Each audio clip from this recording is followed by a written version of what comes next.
With the release of the Acolyte right around the corner, speculation is rife on the identity of the mysterious Sith in the trailer. You carry a Jedi weapon, but you are no Jedi. With many fans believing it to be Darth Tenebrous.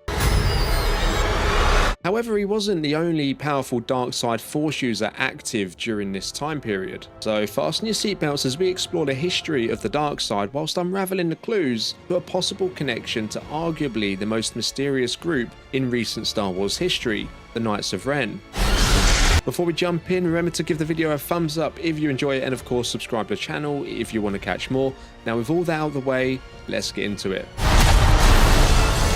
If you want to pull the thread and change everything, then pull it.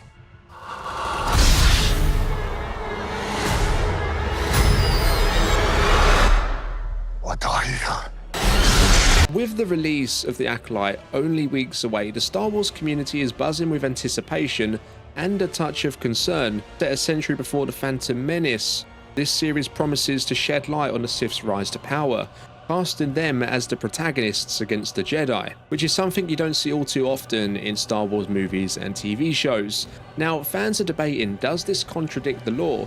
Jedi Master Ki-Adi-Mundi believed the Sith extinct for 1,000 years, yet here they are, plotting in the shadows. Was the Jedi Council's belief a sign of arrogance or a calculated oversight? The belief that the Jedi had eradicated the Sith a millennium before the Phantom Menace is a widely accepted narrative, yet the Sith's survival in secrecy is an undeniable truth. Their grand ambition to dominate the galaxy and extinguish the Jedi Order was ultimately realised by Emperor Palpatine in 19 BBY.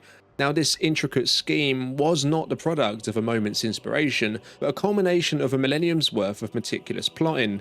The subtle maneuvers of Palpatine in The Phantom Menace, akin to a strategic game of chess, were seemingly harmless, yet laid the foundation for his eventual triumph. The Acolyte teeters on the precipice of jeopardizing the Sith's long-standing ploy.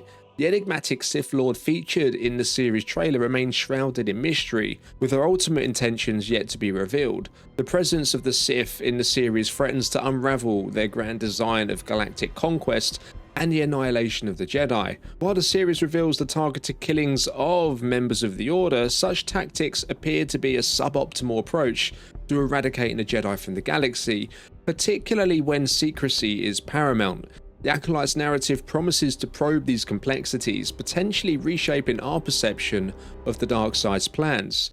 Now, the emergence of the Sith a century before The Phantom Menace could only be rationalized if they believed the time was ripe to enact their grand scheme of galactic domination and the complete and utter obliteration of the Jedi Order.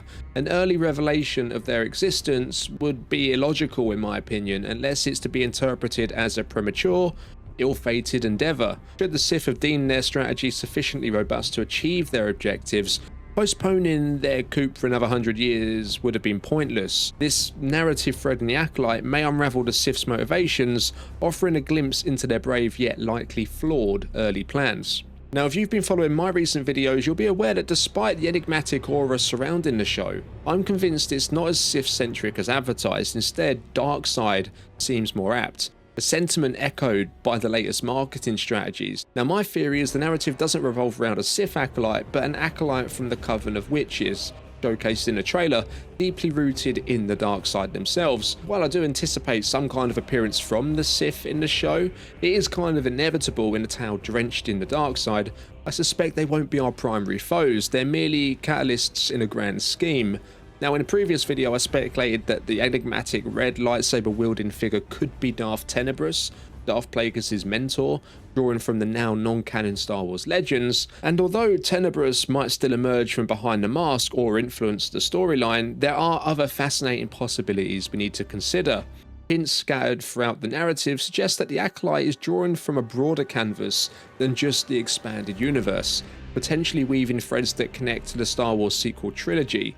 Now, let's set the stage. The Acolyte unfolds nearly a century prior to Episode 1, during the High Republic era, a time when the Jedi Order flourishes in the zenith of their Force prowess. The Sith, on the other hand, are believed to be a relic of the past, their existence a mere story to the Jedi of now, yet the recent trailer teases a Sith presence.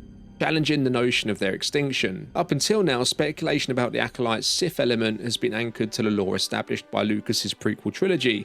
Given the timeline, it's reasonable to surmise that the enigmatic Sith could be Darth Tenebrous or Plagueis the Wise, both forebearers to Palpatine. However, the Sith's portrayal hints at a design more reminiscent of characters from a later time, the sequel trilogy.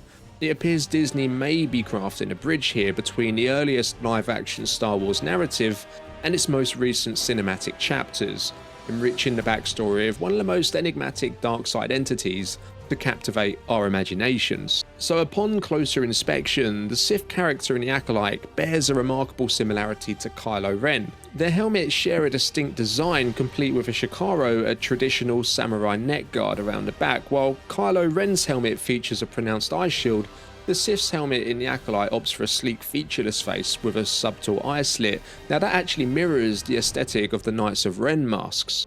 Now, the weathered condition of the Sith's helmet in the Acolyte also draws parallels to Kylo's damaged and eventually reforged helmet in The Last Jedi. Japanese art of kintsugi, which celebrates the repair of broken objects with gold, is echoed in Kylo's choice to mend his helmet with red filigree, highlighting its history. Now, in a similar vein, the Sith's helmet in the Acolyte appears to embrace this philosophy too. This visual connection could hint at a deeper narrative link between the Acolyte and the sequels. Now, Kylo Ren's fascination with antiquity is a defining trait in his character. Despite his declaration to let the past die, his attire and weaponry are steeped in history. His crossguard lightsaber, for instance, is a nod to an age-old design, while his overall look pays homage to Darth Vader. Yet his moniker Ren is derived from an enigmatic dark side order, distinct from the Sith lineage, hence Kylo Ren, rather than him being called Darth Kylo. As the master of the Knights of Ren, Kylo leads a band of dark side warriors enveloped in secrecy. Now, within canon, the Knights of Ren we encounter in the sequels originated in the Unknown Regions by 3 ABY, well beyond the era of the Acolyte. Nonetheless, their name harks back to a venerable group that predates them by centuries. In the same vein as Kylo, the Knights don their gear in tribute to ancient customs, walking the path laid by their predecessors. And I just have to say, their predecessors seem much cooler than they are. Essentially, the Knights of Ren's legacy is a shadow of their predecessors' might. Their disparity in strength could account for their diminished role and swift defeat by Kylo in Episode 9. The suggestion is that the group we see in the sequels are but a feeble echo of a far mightier force from the annals of Star Wars history. It's conceivable that the Sith figures in the Acolyte may have been the original muse for the Knights of Ren, even influencing Kylo Ren's helmet design. Now, bearing in mind the Acolyte presents an unnamed character that we presume to be a Sith Lord, Master Mundi's assertion implies that the Jedi haven't faced a Sith in a millennium leading up to the Phantom Menace. Now, this raises two possibilities. Either the Jedi and the Acolyte won't survive the encounter with this enigmatic dark side villain, or the character isn't actually a Sith. Now, it's important to remember wielding a red lightsaber isn't solely the domain of the Sith. Kylo was never a Sith himself.